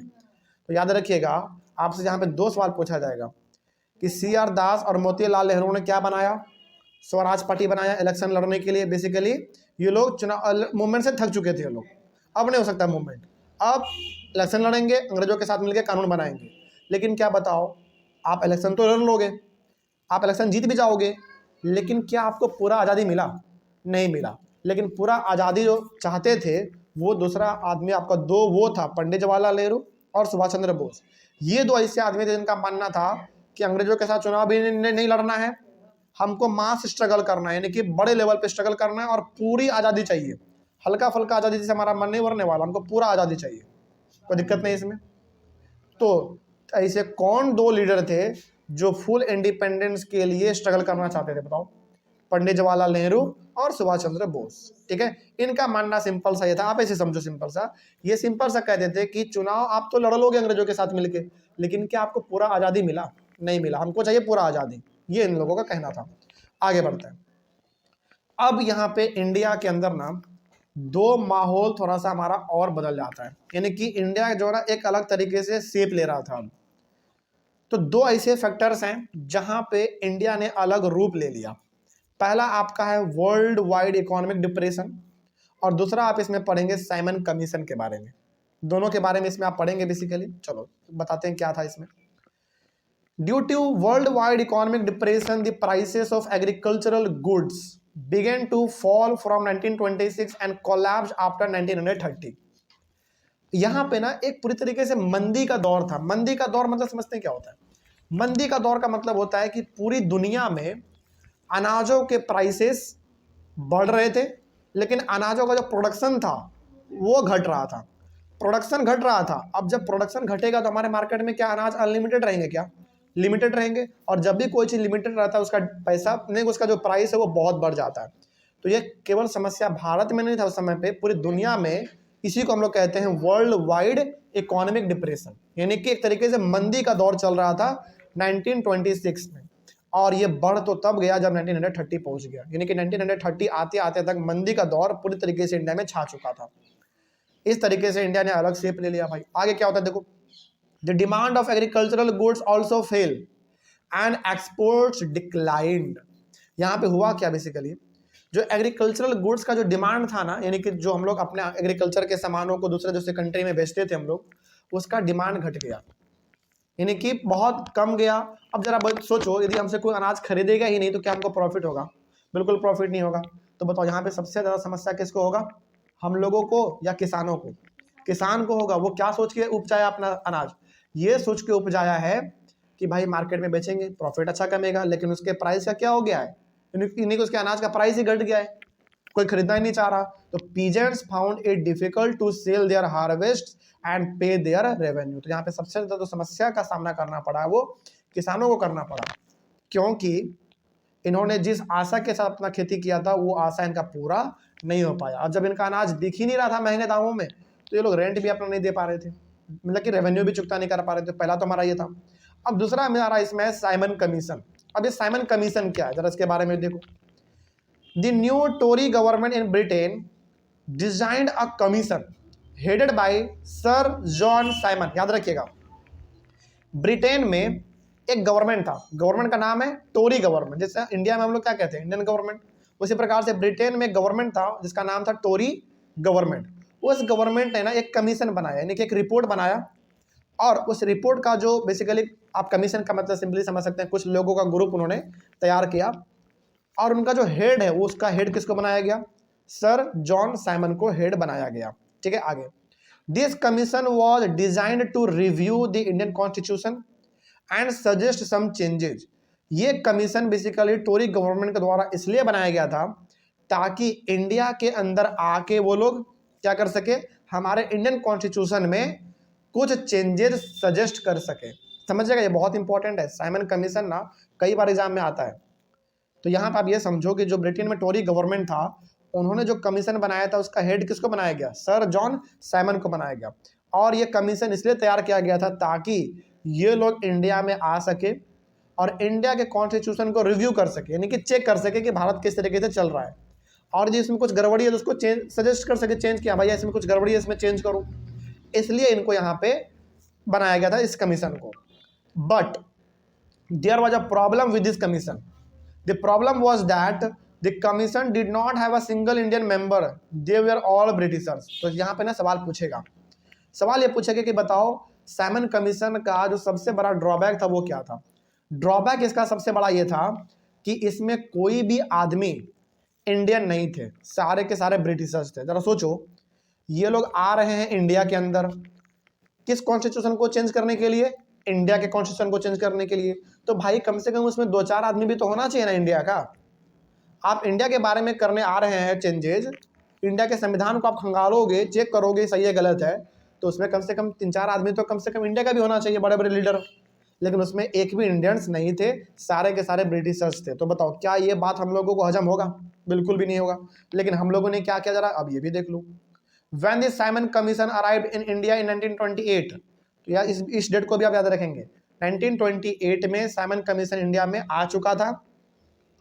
It was greeted with the slogan go back Simon. और जब ये साइमन कमीशन हमारे इंडिया में आया तो हम लोगों ने स्वागत किया किस स्लोगन के साथ?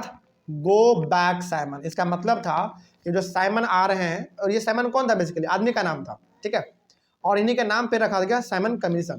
तो इन लोगों को हम लोगों ने किस स्लोगन से स्वागत किया? गो बैक, यानी कि वापस चले जाओ। क्यों चले जाओ वापस? क्योंकि जिस काम को करने के लिए आप आ रहे हैं उसमें हमारा एक भी इंडियन आदमी नहीं है, और इस काम को हम लोग स्वीकारेंगे भी नहीं। इसलिए हम लोगों ने इसको गो बैक साइमन के साथ वापस भेजने के लिए नारा लगाया, गो बैक साइमन। ठीक है, आगे। All parties including the Congress and the Muslim League participated in the protest. हर प्रकार के पार्टी ने, चाहे कांग्रेस का पार्टी का बात हो, चाहे स्वराज पार्टी हो, चाहे मुस्लिम लीग हो। अच्छा, मुस्लिम लीग यहाँ पे एक नया वर्ड आपके लिए इस्तेमाल हो गया, ये समझ लो आप। मुस्लिम लीग बेसिकली उस समय पे ऐसा एक ग्रुप था जिसमें कि मुस्लिम के बड़े बड़े लीडर रहा करते थे, यानी कि वो लोग आपस में काम करते थे मुस्लिम के, उसी को हम लोग कहते थे मुस्लिम लीग। तो सभी प्रकार के लोगों ने और सभी प्रकार के पार्टी ने गो बैक साइमन का नारा लगाया और इस साइमन कमीशन को इंडिया में आने से रोक दिया। ठीक है। अच्छा, आप क्या समझ रहे हैं कि साइमन कमीशन कोई आदमी था क्या? नहीं, साइमन कमीशन बेसिकली एक रिपोर्ट था जिसके तहत क्या होता, इंडिया के कॉन्स्टिट्यूशन में कुछ चेंज किया जाता। फिर यहाँ पे आदमी कौन है? फिर वो आपका साइमन, सर जॉन साइमन, ये आदमी था। लेकिन चूंकि ये आदमी इसका हेड था, इसलिए इसका नाम क्या दे दिया हम लोगों ने? साइमन कमीशन नाम दे दिया इस रिपोर्ट का। ठीक है, चलिए ये हो गया हमारा खत्म। अब आगे हम लोग पढ़ेंगे offer of dominion status bye viceroy Lord Irwin. अब देखो यहाँ पे ना अंग्रेजों का एक बहुत बड़ा ऑफिसर जिसका नाम क्या है? Lord Irwin. ये उस समय पे वाइसराय हुआ करता था। वाइसराय एक अंग्रेजों का बहुत बड़ा पोस्ट हुआ करता था, जैसे आज हम लोग देखते हैं ना IAS, IPS, DM, SP, ये सब हम लोग आज देखते हैं। उसी प्रकार का आप समझ लो बहुत बड़ा ऑफिसर जिसको हम लोग कहते थे उस समय पे वाइसराय कहते थे। ठीक है, और वो कौन था? लॉर्ड इरविन था। इन्होंने ना हम लोगों को एक ऑफर दिया था। क्या ऑफर दिया था, जरा देखा जाए। डोमिनियन स्टेटस का ऑफर दिया था। अब सवाल है कि सर ये डोमिनियन स्टेटस क्या है? समझो क्या लिखा हुआ है। In October 1929, Viceroy Lord Irwin offered a dominion status for India and a round-table conference to discuss the future constitution of India. यानी कि जब हम लोगों ने गो बैक साइमन का नारा लगा के साइमन कमीशन को वापस भेज दिया ना, तो लॉर्ड इरविन को बड़ा बुरा लगा। उनको लगा ना कि यार इंडिया में ना, इंडिया के लोग हम लोगों को इसलिए बहिष्कार कर रहे हैं क्योंकि हो सकता है कुछ गलत हम लोग कर रहे हैं। तो लॉर्ड इरविन कहता है ना कि चलो, मतलब कि लॉर्ड इरविन हमारे इंडिया के उस समय पे बड़े बड़े लीडर जो थे, महात्मा गांधी हो गए, सुभाष चंद्र बोस हो गए, जवाहरलाल नेहरू हो गए, इन सभी से कहते हैं यार चलो एक काम करते हैं, हम सभी आपस में मिलजुल के बैठते हैं और भारत का नया कॉन्स्टिट्यूशन कैसा होगा इसके ऊपर हम लोग डिस्कस करते हैं। ठीक है, यानी कि बेसिकली यहाँ पे बात क्या किया जा रहा है। देखो, हम लोगों ने जब गो बैक साइमन का नारा लगाया ना, और जब हम लोगों ने साइमन कमीशन को वापस कर दिया कि हम लोगों ने एक्सेप्ट नहीं किया, तो लॉर्ड इरविन को बड़ा बुरा लगा। उनको लगा ना कि अब ऐसा करो कि सभी लोगों को एक साथ बैठाओ, इंडिया के जो बड़े बड़े लीडर हैं उनको एक जगह पर बैठाओ और डिस्कस करते हैं। तो वहाँ पे लॉर्ड इरविन ने हम लोगों को ऑफर क्या दिया? Dominion status. डोमिनियन स्टेटस का मतलब है कि अलग प्रकार का आपको सुविधा मिलेगा इंडिया में, यानी कि इंडिया के लोगों को अलग प्रकार का सुविधा मिलेगा, उसी को हम लोग कहते हैं डोमिनियन स्टेटस। ठीक है, और उस समय पे लॉर्ड इरविन ने हम लोगों को क्या कहा कि चलो हम लोग मिलकर एक राउंड टेबल कॉन्फ्रेंस करते हैं। इसका मतलब होता है कि एक राउंड टेबल होगा, चारों तरफ हम लोग आपस में बैठेंगे और इंडिया का कॉन्स्टिट्यूशन कैसा होगा, यानी कि इंडिया किस तरीके से अब रूल किया जाएगा, इंडिया को किस तरीके से आगे लेकर जाया जाएगा, उसके ऊपर चर्चा होगा। तो याद रखिएगा राउंड टेबल कॉन्फ्रेंस का सिंपल, अच्छा आपने मूवी में भी देखा होगा ना, बड़े बड़े मूवी में कि एक बड़ा राउंड सा टेबल होता है, उसके चारों तरफ आदमी बैठते हैं, उसका एक हेड होता है जो सबको कुछ बताता है माइक से, उसी प्रकार का। तो उसका हेड कौन था? लॉर्ड इरविन था, जो बोलता था कि सारे इंडिया के बड़े बड़े लीडर एक जगह बैठेंगे, हम भी बैठेंगे और सभी के साथ मिलकर डिस्कस करेंगे कि आखिर आपने गो बैक साइमन का नारा क्यों लगाया, साइमन कमीशन को आपने एक्सेप्ट क्यों नहीं किया, और ये भी डिस्कस करेंगे कि आखिर इंडिया का कॉन्स्टिट्यूशन अब हमारा कैसा होगा। ठीक है, ये एक तरीके से ऑफर हम लोगों को दिया, किसने? लॉर्ड इरविन ने। लेकिन क्या हम लोगों ने स्वीकार किया? बिल्कुल नहीं। देखो, but this did not satisfy the Congress leaders, specially Pandit Jawaharlal Nehru and Subhash Chandra Bose. तो ये जो ऑफर था लॉर्ड इरविन का हम लोगों को डोमिनियन स्टेटस का, यानी कि इंडिया को अलग सुविधा मिलेगा, अब राउंड टेबल कॉन्फ्रेंस करेंगे, इंडिया का नया कॉन्स्टिट्यूशन बनाएंगे, उसमें चेंजेस करेंगे, इस प्रकार का जो ऑफर था लॉर्ड इरविन का जो हम लोगों को दिया गया, ये हम लोगों को पसंद बिल्कुल भी नहीं आया। और खास करके कांग्रेस के दो लीडर को, पंडित जवाहरलाल नेहरू और सुभाष चंद्र बोस को, ये ऑफर बिल्कुल पसंद नहीं आया। उनको लगा ना यार राउंड टेबल कॉन्फ्रेंस कर तो लेंगे, बातचीत कर तो लेंगे, लेकिन क्या हमको पूरा आज़ादी मिला? बिल्कुल नहीं मिला। और ये दो ऐसे इंसान थे कांग्रेस के अंदर जो कि पूरा आज़ादी चाहते थे, पूरी आज़ादी चाहते थे, हाफ आज़ादी बिल्कुल नहीं, पूरा आज़ादी ये लोग चाहते थे। इन दिसंबर 1929 the Congress session at Lahore, Pandit Jawaharlal Nehru demand for पूर्ण स्वराज और फुल इंडिपेंडेंस। अब यहाँ पे लाहौर, जो कि आज कहाँ पड़ता है बताओ? पाकिस्तान में पड़ता है। तो लाहौर में कांग्रेस का एक मीटिंग होता है 1929 में, और उस मीटिंग में पंडित जवाहरलाल नेहरू क्या डिमांड करते हैं? पूर्ण स्वराज का, यानी कि फुल इंडिपेंडेंस। पंडित जवाहरलाल नेहरू वहाँ पे लाहौर के सेशन में, जो कांग्रेस का सेशन हुआ था लाहौर में 1929 में, वहाँ पे पंडित जवाहरलाल नेहरू साफ साफ कहते हैं कांग्रेस के सभी लीडर के साथ कि हमको हल्का फल्का आज़ादी नहीं चाहिए, हमको राउंड टेबल कॉन्फ्रेंस ये सब करके अपना बात मनवा के ऐसा काम नहीं चाहिए, हमको क्या चाहिए? पूरा आज़ादी चाहिए, यानी कि फुल इंडिपेंडेंस हमको चाहिए। तो वहाँ पे वो घोषित करते हैं। तो कई बार एमसीक्यू में आएगा कि पंडित जवाहरलाल नेहरू ने किस सेशन में पूर्ण स्वराज का डिमांड किया था? लाहौर सेशन में किया था। ठीक है, लाहौर में किया था बेसिकली, और कब किया था? 1929 में किया था। It was declared that 26 January 1930 would be celebrated as the Independence Day when people were to take a pledge to struggle for full independence। अब पंडित जवाहरलाल नेहरू उस दिन ये भी कहते हैं कि 26 जनवरी 1930 को हम लोग किस रूप में मनाएंगे? इंडिपेंडेंस डे के रूप में मनाएंगे, जहां पे लोग क्या करेंगे? उस दिन शपथ लेंगे, किस चीज़ के लिए? फुल इंडिपेंडेंस के लिए। लेकिन ये केवल कहने के लिए था उस समय पे। हालांकि क्या हम लोग आज इंडिपेंडेंस डे 26 जनवरी 1930 को मनाते हैं क्या? नहीं मनाते हैं। एक तरीके से वहाँ पे कहने का मतलब क्या था? लोगों को मोटिवेट करने का तरीका था। तो पंडित जवाहरलाल नेहरू ने लाहौर में ये कहा था कि 26 जनवरी 1930 को हम लोग क्या करेंगे? इंडिपेंडेंस डे के तौर पे हम लोग इसको मनाएंगे, और उसी दिन हर इंसान क्या करेगा? शपथ लेगा। किस चीज़ के लिए? फुल इंडिपेंडेंस के लिए, कि हमको ये सब ऑफर नहीं चाहिए, हमको पूरी आज़ादी चाहिए। ठीक है, ये भी बात आप याद रखिएगा। But the celebrations attracted very little attention. लेकिन वही बात है, हमने जो कहा आपको कि जो सेलिब्रेशन किया गया, मतलब कि जो डिसाइड किया गया था कि सेलिब्रेट करेंगे इंडिपेंडेंस डे 26 जनवरी 1930 को, इसको ज़्यादा अटेंशन नहीं मिला, यानी कि ज़्यादा लोग इनमें पार्टिसिपेट नहीं किया लोगों ने। इसीलिए आज हम लोग 26 जनवरी 1930 को क्या इंडिपेंडेंस डे मनाते हैं क्या? नहीं मनाते हैं। कब मनाते हैं भाई? 15 अगस्त 1947 को आज़ाद हुआ हमारा देश, उसी समय से आज तक मनाते हैं, यानी कि 15 अगस्त को हर साल हम लोग मनाते हैं। तो ये जो घोषणा किया गया था, इस घोषणा को ज़्यादा मोमेंटम नहीं मिल पाया, इसीलिए वो वहीं पे बंद हो गया। लेकिन खैर आगे बढ़ते हैं। नेक्स्ट क्लास हमारा होगा, जो कि हम लोग अपने अगले वाले क्लास में डिस्कस करेंगे, वो होगा आपका the salt march and the civil disobedience movement. ठीक है, चलिए मिलते हैं हम लोग फिर अपने अगले वाले क्लास में। ऑनलाइन वाले बच्चे, आप लोगों को कहीं पर डाउट रहा होगा तो आप लोग एक बार कमेंट कीजिएगा। Thank you very much and have a nice day.